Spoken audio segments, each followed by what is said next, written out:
Hari ini saya akan membagikan dua kabar heboh update YouTube terbaru, guys. Dua kabar ini paling heboh dari kabar-kabar sebelumnya. Kabar pertama yaitu salah satu tersangka kasus YouTube sudah dipanggil pihak Bareskrim Polri. Ini dia surat pemanggilannya. Surat ini tertanggal hari ini ya, Jakarta 27 Januari 2022.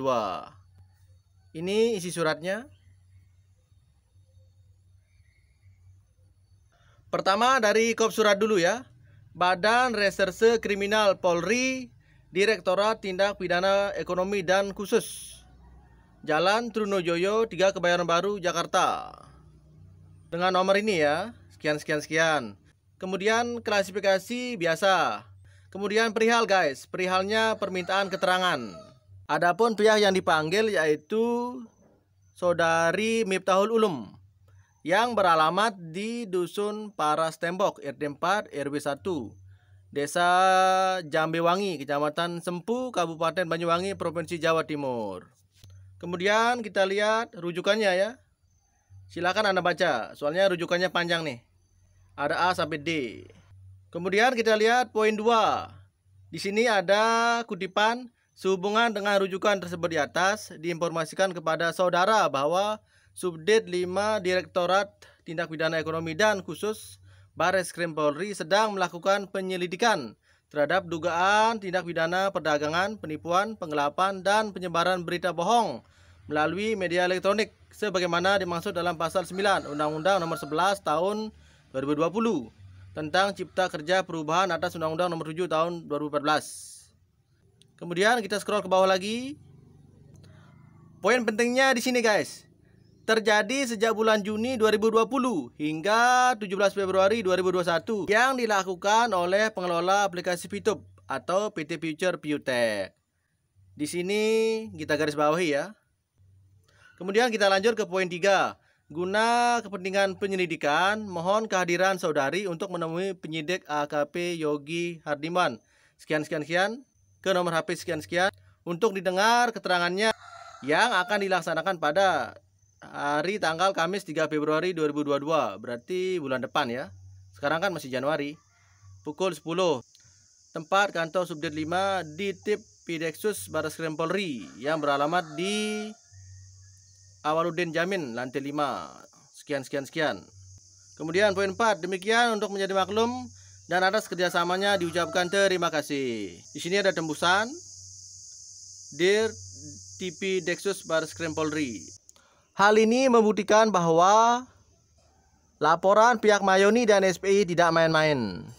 Mereka sungguh-sungguh melaporkan VTube ke Bareskrim Polri. Jadi kalau ada teman-teman di luar sana yang bertanya-tanya ya selama ini, mana hasil pelaporan VTube di Bareskrim? Ya ini dia hasilnya. Ini baru tahap permintaan keterangan ya. Maka buat tersangka-tersangka VTube yang lain, bersiap-siaplah. Anda semua bakal dipanggil. Tunggu aja gilirannya ya kan. Namun masih ada satu hal yang mengganjal pikiran saya, sekaligus sebagai pertanyaan dari surat ini, yaitu siapa yang akan menanggung biaya transport dan akomodasi dari Banyuwangi, Jawa Timur ke Jakarta. Itu dia yang masih membuat saya bingung. Bagi teman-teman yang tahu jawabannya, silahkan tulis di kolom komentar. Tak tunggu ya.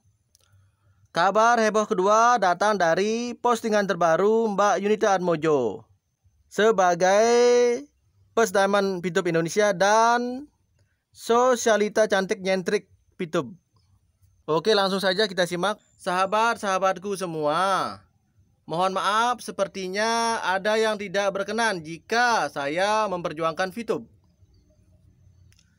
Setahun ini saya bertahan dan terus mencari info update tentang VTube itu dengan sukarela karena beban moral saja. Saya bertahan walau bulian dari haters begitu kuat. Malam ini saya menyatakan diri untuk cooling down dulu dan dengan terpaksa tidak bisa ikut mengawal VTube on. Setahun ini sudah cukup lelah saya hidup dalam tekanan dan intimidasi akibat VTube. Dan jika sekarang saya masih mendapatkan ancaman, waduh, kayaknya postingannya terpotong guys. Jika nanti saya temukan potongannya, saya akan update lagi di video selanjutnya ya. Postingan ini mengandung makna yang sangat dalam. Sepertinya Mbak Yunita curhat ya tentang isi hatinya. Agar supaya dua kabar heboh tadi semakin afdol, kita tambah dengan update YouTube terbaru edisi 27 Januari. Yuk kita simak bersama-sama, check it out. Tetap keep cool brother, santuy, apa yang kita tunggu saat ini adalah sudah benar. Salam sehat, tetap semangat dan optimis. Satu visi, satu misi, dan satu frekuensi. Mudah-mudahan kalau hidup on, konten kreator dijadiin bagian manajemen. Jadi kalau ada note dari manajemen, tinggal info ke konten kreator. Soal kapan hidup on nggak bisa diprediksi, bisa lebih cepat on atau lebih lambat. Usaha tidak mengkhianati hasil. Kenapa sih harus semangat menunggu VTube yang akan segera launching kembali di Play Store dan semangat menjalani bisnisnya bersama teman-teman VTubers yang tangguh? Jawabannya, pertama, karena jenjang karirnya jelas dan percepatan income-nya luar biasa, memungkinkan kita untuk pensiun dini.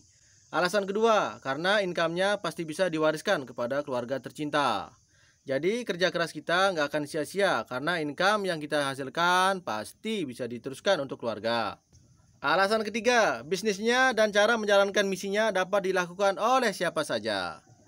Baik yang memiliki keuangan di bawah, keuangan yang menengah, dan sampai yang memiliki keuangan teratas karena bisnisnya 100% gratis. Tiga alasan tersebut sudah cukup untuk menjelaskan mengapa kita harus semangat menjalani bisnis VTube. So, carilah bisnis berbasis edukasi dan satu hati dan satu komando guys. VTube yang 100% gratisan dirancang untuk semua kalangan, tanpa memandang latar belakang juga pendidikan. Coba Anda pahami secara benar, di sini Anda hanya nonton 10 iklan setiap harinya sebagai misi dan Anda pun dibayar. Menjalankan misi VTube 3 tahun hanya nonton 10 iklan dibayar, tentu saja uang bertambah bukan?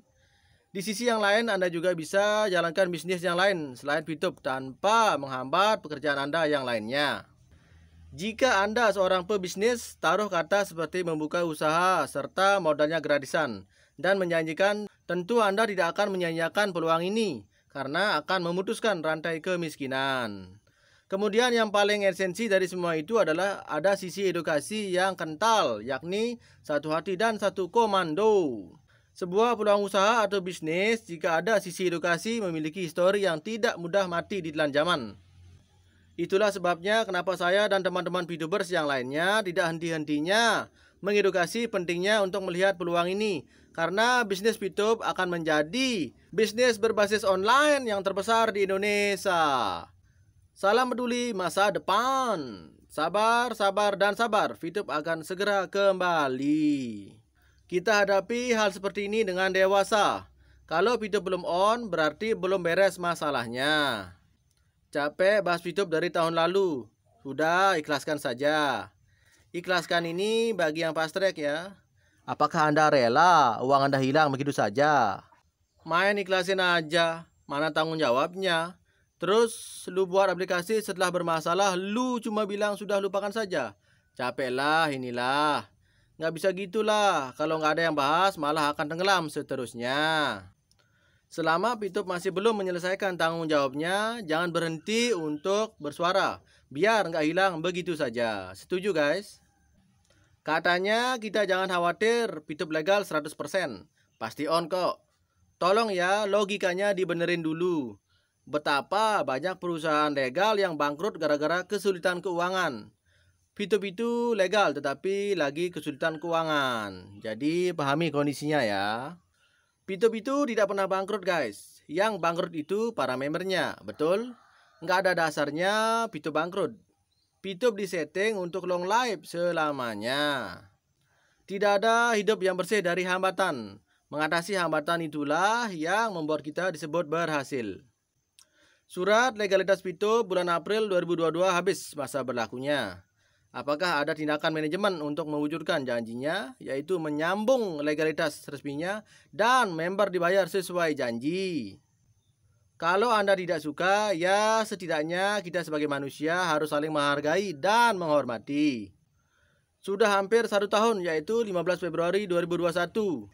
VTube tidak ada kejelasan dari pihak manajemen itu sendiri, hanya mengandalkan konten kreator. Duh, bosan juga ya. Andaikan VTube on, betapa senangnya hidup ini. Oh VTube, segeralah dirimu on. Jutaan member lagi menunggumu untuk on. Semuanya kangen padamu. Dengarkanlah jeritan hati kami, wahai VTube. Jika VTube on nantinya, banyak pekerjaan yang menanti. Misalnya, mencari member baru, untung. Investasi PP, untung. Memasang iklan juga untung. Usaha UMKM juga untung. Semua ada kerja, semuanya senang. Yang nganggur bisa mendapatkan income. Yang rugi dari VTube kira-kira apa ya? Kenapa harus mempersulit VTube dengan syarat yang berat? Semoga VTube mendapat jalan yang terbaik untuk on kembali. Semoga hadirnya VTube on kembali bisa mengatasi solusi masalah ekonomi di Indonesia. Dan semoga kalau VTube on lagi, yang sudah sukses cukup tahu diri sendiri. Tak usah diposting tentang kesuksesannya di VTube, biar tak timbul masalah baru. Benar kan? Dan satu lagi brother, jangan lupa kedepankanlah selalu rasa bersyukur. Thanksgiving forever. Sekian himpunan-himpunan kabar heboh VTube terbaru hari ini. Semoga membuat Anda heboh juga ya. Dan semoga menginspirasi semua pihak. Terima kasih sudah stay. Sampai jumpa.